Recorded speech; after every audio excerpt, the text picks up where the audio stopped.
Welcome back, folks, to the Mel Wright Show. This is episode 235. We've got a really great special guest on the show for this episode, and I've been looking forward to having an in-depth discussion with him, and that's Keir Weimer. He's a really experienced East Coast-based agent, and he's got a fascinating life story, which I feel is very relevant in today in these strange times that we're all living in. So, Keir, would you like to quickly introduce yourself to the listeners and viewers? Sure. Yeah. Thank you, Jonathan and Robert, for having me on the show. Grateful to be here in this time of crisis, right, as we're all spending more time working from home with our families and finding ways to try to advance, right, to try to be productive, to try to have a routine. I'm grateful to share some takeaways, things that I've been using with my teams to do just that. So quick background, I'm mid-30s from upstate New York. I run a luxury brokerage team with Engel and Volkers, focusing on the high-end vacation resort homes and executive homes, mostly over 7 figures. I've been in the business for 6 years as an agent. Also have other somewhat related businesses in investment, hospitality development, and multimedia now. So kind of view myself as a real estate and lifestyle entrepreneur. I've diversified and done that intentionally to also weather storms like this. I was fortunate to not be in the business during the Great Recession 10 years ago, but this is starting to feel like many veterans and mentors that I know that went through that. This is starting to feel a little bit like that. Obviously, each downturn is unique and different, but I'm excited to get into the weeds on how we best equip and arm ourselves, right, with the mindset, with the tools, and with the activities that can position us to come out of this stronger. Yeah. And I've got my great co-host, Robert Newman. He's hammering away at the keyboard. Robert, would you like to introduce yourself to the new listeners and viewers? Hey, I'd love to. And introduce myself to Keir. Keir, I've heard your name mentioned around the campfire, my brother. So I'm Robert Newman. I'm the founder of Inbound REM, which is a blog that tells you how to do real estate online marketing. Take it away, John. So, Keir, because of your background, I just want to tell the listeners and viewers, Keir has had some real ups and downs in his career. Unfortunately, he had a brush with the law where he was involved in a road accident, and unfortunately, he was over the limit, and you suffered some great personal consequences for that decision, which you openly admit was a very bad decision at the time. And it did, I think did it result in a death, did it? Or It did, yeah. I lost a friend of mine in college due to an alcohol-related boat accident when I was 23, and I was the driver. It's probably the worst possible result of an innocent, or what you thought was an innocent night of having fun with friends, right? Turned tragic pretty instantly. I ended up actually serving 3.5 years in prison, and my whole 20s were consumed with, trying to respond and react and do something positive, right, with my life after all the aftermath of what happened, from the courts to the time to getting out, being on parole to, I was 29, almost 30, living in my parents' basement, broke, no money, no prospects, couldn't get a job, no license, curfew, you name it, just feeling down and out, to finding a way to, start to live and intentionally design a new life, one, based on purpose and contribution and seeking redemption, and realizing that I had to be an entrepreneur and really create my own path, because nobody was going to give me anything, right? I wasn't entitled to anything, certainly. And, I couldn't rely on other people to give me opportunities. I had to create my own. So that's kind of why I got into real estate. Yeah, and we've all made bad choices and bad mistakes in our 20s. It's not making an excuse for what happened, and I don't think you make excuses, but we can also be very hypocritical of other people when it comes to judging other people for their mistakes, because the reality is we've all been there, haven't we?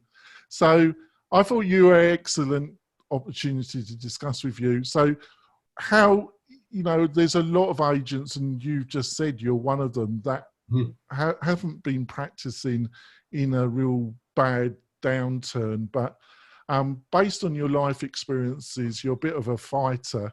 So how would you cope with that looks like it's probably going to be a slightly down market maybe for the whole year, but Sure. none of us really know, do we? We don't. And I think that's important too, is realizing that, right, nobody has a crystal ball, and we can't put a ton of weight into all the pundits and pontification out there. So I really like to counsel people that are in my network to only spend a certain amount of time getting just the headlines and what you need from the news, and then be focused on building your life, right? Because there's a lot of negativity out there. It's really easy to go down the rabbit hole, right? It's really easy to go into doomsday scenarios with something like this. And that takes us away from the activities at hand that we can be doing right now to actually, again, get ahead. So I think right now there's a couple things that I would say are really important to focus on. First thing I mentioned earlier is managing your mindset, right? By that, I mean putting the right ideas, the right energies, the right things into your mind and your life right now so that you can stay focused on the future and stay positive. Because as soon as we do the other thing, right, and we start to shift toward that other mindset, the one of scarcity, fear, and anxiety, what does that do, right? It closes our world down, right? It gets us thinking about things that we shouldn't, that don't advance and support our goals and our vision. So I think managing our mindset, meaning listening to the right podcasts like this one, reading the right books, only getting the headlines and the news that you need, and trying to really stay social in a time of social distancing. So that means using technology like Zoom, right? We just had a get together with my high school friends, 8 of us the other day for an hour. And it was great. We had the kids come in, spouses, we're all catching up. And that was really good for the psyche, right? And the mindset. So not just in a business sense, it's important to stay connected to your teams and your clients now. We'll talk about that later, using video technology, mainly like this, Skype or FaceTime. But it's important to do that socially, right? With your friends, your family members, and your relatives. So that's step one. Step two, I would say, is spending time now to identify the need to work on the business, right? Not just in it. Because right now, we're a little bit constrained on how much we can work in it. So depending on where your listeners are, in many states in the US right now, our hands are tied by state regulators, work from home requirements. And in New York State, we literally can't do any showings or open houses. So we necessarily have to work on the business, not in it as much. We can still virtually show things, meet with sellers and buyer prospects. But as you can imagine, the trade of our contact sport of real estate is severely curtailed right now. So now would be a good time to be focused on what systems and processes, right? What technology, what back-end frameworks, and what other things you can do that you've been meaning to do for probably months, if not years. What can you install in your business now while this starts to flatten out and this curve, we can get ahead of this curve in the coming weeks and months. So I would say that is step two. And then step three is planning for the next chapter, planning for possibly a change market, planning for how do you adapt your practice and your focus to be in a better position, not the best, but in a better position than maybe some other people that are planning. By that, I mean, for me, if we're focused just on the high end, right, luxury property, 7-figure sales, those are the first properties to go in terms of demand and often the last to recover, right? You look at what happened in the Great Recession, these are luxury goods, right? They're not necessary. So when people's portfolio and confidence takes a hit in the high end, so do their buying patterns, right? So for us, it's good that we diversified earlier than now and are also focused on primary home sales, right? First homes, move-up homes, executive homes in suburbs where the days on market is significantly lower, and they're more of they have more what I would call inelastic demand, meaning people still need to move. So those are the ways I would break that down. Just before I hand it over to Robert, the only thing, don't take me, I agree with almost everything you said. The only thing about the last bit is, but it was a couple of years ago, because the podcast has been going for about 3 years, right? And I think about a year and a half ago, I was speaking to, he came on the show, and it was a very high-class interior designer based in Miami. And he dealt with the top echelon of people buying property in Florida, the international crowd. And he was discussing the downturn, and he said that his own business, it went dead for about 6 months, but then he had the super wealthy entering the market, and they were just buying property left, right, and center because the prices had semi-collapsed, and they just saw it as a fantastic opportunity to to build their portfolio with prices which they probably weren't going to see in a generation. So what do you feel about that as well? That's a good point, Jonathan. And I think that we did see that, and we will see that again, but that's a little further off than just the immediate term, right? Meaning prices haven't corrected and crashed in the real estate market. So we're still too early to really know how that's going to shake out and the impact it will have on the housing market. But your point is correct. If we do go into a protracted recession, you will see prices come down as sellers need to move properties. You will see some distress come, right? And you will see buying opportunities for the smart money, right, that comes in, even in the high end, to your point. So I do agree with that. I just think we're not there yet. Yeah, I agree. Over to you, Robert.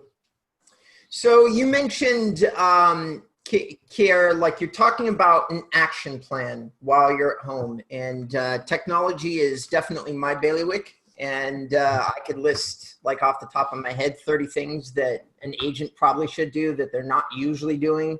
Yeah. So, but I'm curious to know, I'm on your website on the other screen, and I'm curious to know what you specifically looked at as a digital opportunity that maybe you weren't able to tackle because it looks like you're usually pretty busy. So what's on your list? Sure. I think right now we're trying to, and we're rolling out this week, more of a content strategy focused on adding value and educating as it relates to COVID and what that means for the housing market, right? For buyers and sellers, because people still don't know. And that's why we're talking about that right now too. It's being a thought leader, somebody who's out in front talking about the tough things, right? Mm-hmm. Somebody who can lead the conversation, not react to it. And third is adapting the way we do business day to day by using technologies like this, right? So doing FaceTime tours, right?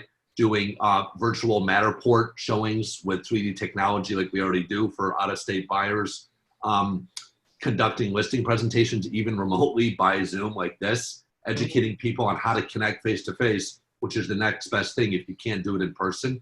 So I think those things, adapting our content strategy, staying front and center as a thought leader in the conversation, directing and not reacting to it.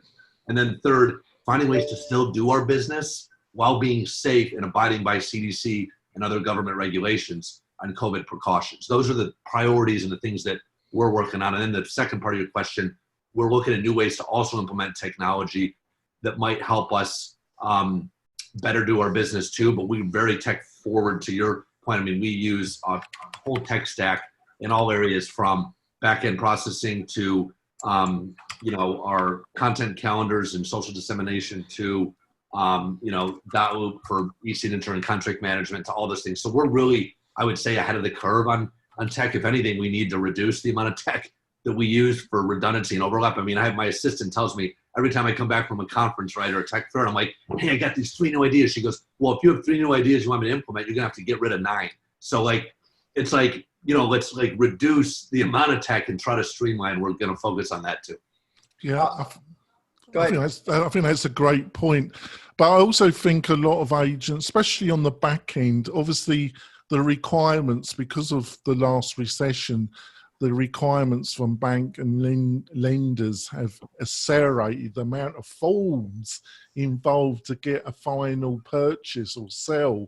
The amount of paperwork has just exploded, and that's where technology can really help. Would you agree with that? I agree. I think you're right. Ways that we can streamline and do more with less, right? That whole idea of leverage is important. And I think some of these e-signature, e-filing, kind of remote document management platforms like a .loop, you probably heard it. I mean, we use that. We love it. It's super, super easy to use.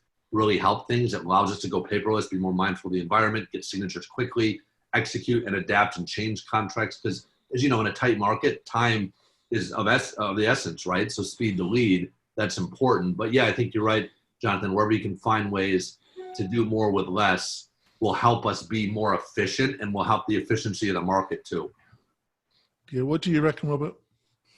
Actually, I'm gonna circle back around for a second because again, I'm on his site and I'm kind of curious, Keir. You're using video a lot. You've got your professional aerial videos, and you talked about right now. You just talked about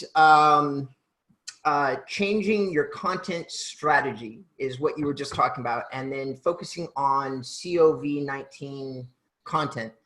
So John and I both do different things. I'm like an SEO inbound marketer guy. So for my audience, the people that listen to me, we talk a lot about content, about answering people's questions before they have them. Yep. You just mentioned mission and drive and vision and things like that, which are fancy marketing words, but they're not really. And I didn't mean, like, I'm not saying that in a negative way. It's just they don't specifically describe, like, what would you focus on first? Would you do some new videos? Would you post them on your blog? Like, when you start saying you're going to do a message, like, exactly how are you going to do that? Yep. So good question. So it's mostly video, off the cuff and produced. So off the cuff, we do a lot of Facebook Lives and Instagram stories. So on our, website, it disseminates to that. I'll give you my process. So we'll start with generally how we write blog posts is this. I'll do a 10-minute Facebook Live, right? We run it through a subscription service called rev.com, which translates it into word for word. Probably heard of it. Yeah. From then, we also get words added to the video. We'll put a logo on it, and then we'll upload that to YouTube and our website and to Instagram TV. So a 10-minute value-add, content-driven message on a weekly basis that could be COVID-related, how to adapt your business, new technology we like, whatever the topic, turns into a blog post, several social posts. We cut up and pull quotes out for, Instagram and other platforms, provides, again, video content and engagement on IGTV, Facebook, as well as YouTube. And again, it takes us maybe 30 minutes from planning and thinking about it to recording it, and then my team executing it. Maybe it takes them a little longer to package it all, maybe an hour and a half. But the point of this is it doesn't take as long as some people may think. It's better to just get out there and do it. And it doesn't have to be produced. You don't have to have a studio or a budget. You can just get on this thing we call a phone, right? And just go live like you're going live right now. And if you have a good message that can resonate and answer the questions, alleviate the fears, or motivate your audience and your ideal client avatar, people who are following you and in your sphere, that instantly makes you a thought leader. You're out there doing this when a lot of people are retracting right now, scared, waiting for leaders to give them direction, inspiration. You, the agent, can be one of those people. I know John probably has something, but I'm going to ask you one more question. I have other people. My start 13 years ago in real estate marketing was working for Agent Image, which dealt mostly with luxury real estate, and still does. But I got out of it. I got out of that side of the business about. They did our website, Robert. Yeah. Okay. Yeah, I got out of that business about eight years ago. So I don't do luxury anymore, but a lot of the people that I met still follow me and I talk to them. And so a certain part of my audience is still luxury. I follow Christoph too. I don't think he follows me, but I follow him. And yeah, he's good. Yeah, he's amazing. So I'm curious though, because I've had sit down conversations with him and he's let me know that his social media presence is actually a big driver for his luxury business. He actually does business off social media. It's not just him posting videos and never seeing a return on that. I'm kind of curious, you're on a different coast. He's on the West Coast, you're on the East Coast. Is this social media presence that you're nurturing, is it actually in a normal market, not right now, but in a normal market, does it generate you response from your desired audience? 100%. Yeah, it didn't initially, but it does now, mainly because we consciously build our following. So we got, I don't know, 23,000 followers on Instagram, a couple thousand on Facebook. When you add that together along with our mailing list of 10,000 email list, it does 100% produce, I would say, between 5 and 10 transactions a year. And then the referrals, aside from that, on top of it, which is other agents that follow me in my sphere that refer business to us, knowing that we're the expert in our area, is another 6 to 12. So 100% six-figure return on a largely free strategy of just producing content consistently that speaks to our audience. So if you're not doing that, you're consciously building your following by having a unique and differentiated content strategy, a unique aesthetic, and a unique brand message and storyline, you're missing out, because it's a great inbound lead strategy that doesn't take a big budget, just takes some time and creativity. Well, I would also say that you are literally the vision that Google had when they established their acronym E, expertise, authority, and trust. So you radiate confidence. So I'm going to suggest to our audience that, hey, if you've got a topic, and I've looked at your site, you obviously focus on homes in secondary markets, mostly in New York. You seem to be very confident in the way that you present and talk about that particular niche. So I'm going to suggest to my audience, if you have something that you're confident about, or you think you get confident about, then that's what you want to be talking about, as like 100% for sure. Because if you radiate that confidence, you'll get people responding to you. Well, thank you for saying that, Robert. And to build on that, 100% advise and would counsel to, instead of going a mile wide, right, go a mile deep on a niche, right? So pick an area that I teach my clients in my coaching business, sophisticated agent, to identify their target niche based on doing a couple exercises. But one is understanding what your strengths are and what your passion is in the business. What do you like to do? Do you like to work with buyers? Do you prefer sellers and marketing? What is your strength and skill set? And then find also the intersection with a market need, right? Meaning, where is their demand? And try to create a brand, a content strategy, and a message that can speak to that, and be like very rifle focused on it, and then build from there. Meaning, don't try to be everything to everyone, because you'll be nothing to no one, right? So you've got to identify a niche. It could be first-time home buyers on the buy side when you're starting, when you don't have a budget, but you have a network. Or if you have a budget, you want to target listings, focus on building a high-end portfolio where you could be, let's say, the lifestyle and destination expert for a certain area, right? And be that person, right? Become that person, step into that role and build confidence through the things that we're talking about here. So 100% agree with that. Have to identify a niche, have to then build a content strategy that speaks to that ideal client avatar. Otherwise, you're not going to try it to anybody. No, that's fantastic advice. We're going to have our break, folks, and when we come back, we're going to continue this fascinating discussion with one of the leading brokers and real estate agents in one of the biggest cities in the world, New York. We'll be back in a few moments, folks. We're coming back. We've had a fascinating discussion in these very strange and difficult times. Yeah. No, I come from London originally. I'm not a Nevada native, my beloved listeners and viewers. One of the premier cities. And you started your career in one of the biggest cities like London. It's an international city. So what you were just saying before we went for our break, did you have to learn that the hard way, that you needed to find a niche, or did you understand that principle when you entered into the real estate market? Good question, Jonathan. I would say a little bit of both, meaning you kind of don't know what you don't know, right? We've heard that saying. I didn't know much starting out. I just had a strong work ethic and a vision that I was going to do whatever I needed to do to commit to my vision, right? Persevere through the challenges and be successful. I had been through a lot, as we touched on earlier in the call, and I knew nothing could be as hard as what I had gone through. So I kind of found perspective in that. And what I did is I just got out there and literally just worked, meaning I identified a couple of key skills that would be instrumental in setting up a foundation of success in this business. One was how to list high-end properties, meaning how to get in front of sellers, and then how to convert them through persuasion, energy, and sales tactics, right, to become clients. And I did that through even basic means, meaning I was literally out there knocking on for sale by owner doors, trying to get a presentation. I was out there taking out print ads in local newspapers that looked different. I was out there doing social media videos and creating a following when none of the 30-year-old brokers in my market were doing that, right? So this was back in 2013, 2014. And that stuff started to resonate because that was early in the curve of doing video-based and social content, right? Nobody was really doing it then. Nobody was also using technology to the way that I was, meaning I've had a drone and a Matterport camera since literally 2014 when they started to come out, but nobody was using them in real estate really until 2016.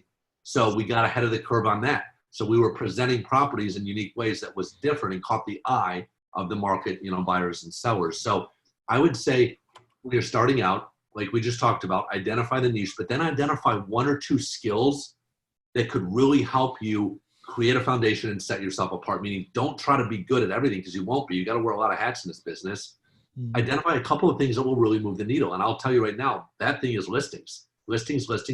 You got to find a way to get in front of sellers and then to convert them into listing clients. Because when you start to build a portfolio, right, of listings, whether it's any price point, segment, or area, that's what controls the market, right? That's what creates predictability in commissions. That's what produces generally 1 to 3 transactions on top of the listing sale, right? Through unrepresented buyers, open houses, inbound leads, et cetera.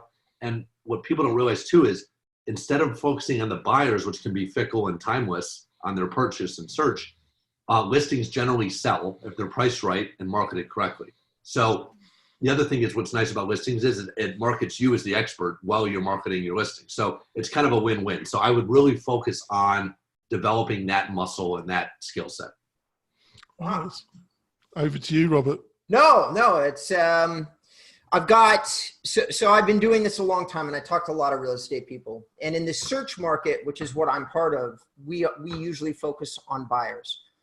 Because to do what you're doing, which is focusing, like creating a real strong brand around expertise, which is one of the ways you get in touch with sellers. You get them before they're ready to go and they contact you because you're an expert. And then they say, this is what I want to do. And you say, I am the expert. I will package your product, which in this case is your home or your secondary home. But in order to get that person in the first place, you've got to have a fairly big microphone, or you got to have a blog talking about all the things you can do to improve the home. Like it's a long climb to get in front of those people. Yep. And you're trying to get in front of them before they may even know that they have a need. Like, so it's interesting that you'd call it out. I couldn't agree more. It's also a piece of advice that I've got a friend here who's long ago independently wealthy off real estate, and he only focuses on listings. And he's got a whole system set up, like this massive marketing funnel, everything from, mailers, but he focuses on 2 very select neighborhoods in the South Bay where I'm at. And that's it. He doesn't touch anything else, but you go into these 2 neighborhoods and you'll see like 8 of his signs, which if you're familiar with Southern California, that's an almost impossible feat to achieve. And then the signs help him sell basically more people in the same neighborhood that I'm your guy. Like once you get those signs go, anyway, I found it to be very interesting. I haven't had a question in there, but go ahead. Let me just piggyback on that, Robert. I think you identify an interesting point, which is focusing on the listing side, especially early, takes a couple of things. One, to your point, a longer lead time. It's not like this, you get out there, you do these things, and within a week or a month, you have listings. 2, it does take a little budget. So I was taking out credit on credit cards and a family loan to pay for some of my early marketing. I went into debt, $40,000 my first year. This is notable to tell. And I didn't sell 1 property my first year, not one. I didn't have $1 of income, but here's what I did that I considered the first year to be a success. I listed 30 properties and I had about 32 million in listed inventory.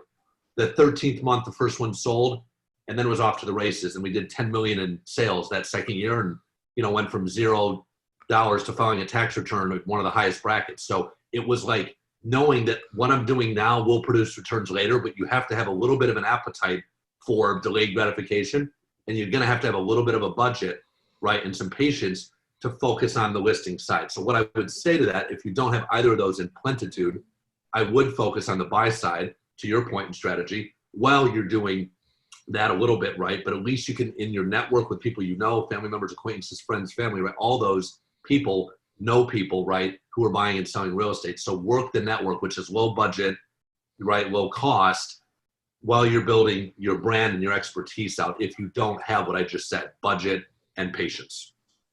I'm kind of curious. I'm sorry, go ahead, John. Yeah, please. I've been talking. Well, it's just, unfortunately, I'm going to have to watch the time a bit because you need to be off at 4. I got 5 minutes. But I actually have to bolt too. But what I'll say, and I don't normally say this, is I found with some very successful agents, they can become extremely arrogant and they can become a bit really very wacky. Yeah. I don't sense that at all. We've never met before. What I sense from you is determination. That's what I sense from you, a very strong, practical individual, but very determined. So do you think that when people want to work with you directly, that's what appeals, because they want somebody who's down to earth but determined to act for them? I think that's a great point you touched on, because to your point, a lot of the agents I see that rise to the top 10% or 5% in the market, sometimes it does go to their head, and that ego becomes how they lead in market, right? It's all about them, not about the clients and the results. And I'm guilty of this too. That happened initially too, when I went from like a nobody to like the top agent in my company out of 100 agents and one of the top in my market, right? And I had all this money where I had none before. However, I checked that due to a couple things. One, a mentor, one, getting self-reflective, and one, realizing that, hey, I'm not owed anything. At any point, this could evaporate. And I started to shift the focus back on the results. So I marketed results and service, not myself. Myself was the messenger, right, of results and service, but I tried to keep a check on that. And I think that's an ongoing thing, because when success begets success, right, and it can also beget, and it can bring upon confidence, which is positive, but if you let that go unchecked, it becomes arrogance, right, which is negative. So confidence is important. I think a lot of people saw strength in my turnaround story and saw my personal brand, if you will, being one. Like, my personal brand statement is commit relentlessly to your vision, be flexible on your means, persevere through the challenges, and create a life of freedom and abundance. And that's what I've done in my life, and that's what I do for my clients in a way, right? So I think they like that determination, that vision. But to your point, you gotta keep the ego in check 100%. That's fantastic. So how can people find out more about you and your company and your own thoughts? Sure. Well, we're actually, the best place would probably be my personal website, which is keirweimer.com, KEIRWEIMER.com. Also, sophisticatedagent.com is our coaching and education platform. We are offering now, Jonathan and Robert, if that's of any value to your readers, free strategy and discovery calls, where we're just helping people, agents like your audience, just talk about ways to adapt, pivot, and position for success in the future, given COVID and what's going on right now. So, that might be a way to connect. We have a lot of free resources on our website. We put out stuff regularly on our blog, on our social media. Again, all the handles are just my name, Keir Weimer. We have a lot of free stuff. We're all about adding value and supporting agents. And obviously there's other ways that we can work, too, beyond that. But I'm, grateful to be on the show. Robert, I know you had another question or statement. I'd love to answer that too. Actually, I did, but we're running out of time. So what I'd like to suggest here, and use this, I'm not offended if you don't respond, but I'm going to find your Facebook somehow on here. I was just looking for right now. Okay. I'm gonna ask you to be my friend, but if you accept, I'm gonna invite you to a private marketing group where I have like some of my top flight marketing professionals and clients and things like that. And what we do is we just talk about marketing. Right now we're talking a lot about, where I'm talking mostly, they're not talking much, but anyway, we can talk more there if you choose to accept the invitation. Of course I will. I'd love to. And if, Jonathan, if you have anything either, if you want to. Oh, I don't normally say this, but hopefully later on in the year, you decide to come back on the show, because I think the half hour's gone quick and we've only scratched the surface on your experience and your personal story. So we're going to wrap up the show now, folks. I've got some great benefit listening to this show. Hopefully you will do, and we'll be back with another great guest or an internal discussion next week, folks. See you soon. Bye. Thank you.